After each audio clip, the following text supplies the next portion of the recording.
नमस्तेस्तु भगवन् विश्वेश्वराय महादेवाय त्र्यम्बकाय त्रिपुरान्तकाय त्रिकाग्निकालाय कालाग्निरुद्राय नीलकण्ठाय मृत्युञ्जयाय सर्वेश्वराय सदाशिवाय श्रीमान् महादेवाय नमः।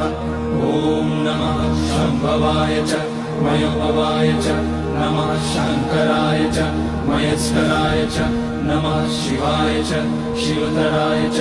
ॐ त्र्यम्बकं यजामहे सुगन्धिं पुष्टिवर्धनम् उर्वारुकमिव बन्धनान् मृत्योर्मुक्ष्यमामृतात्।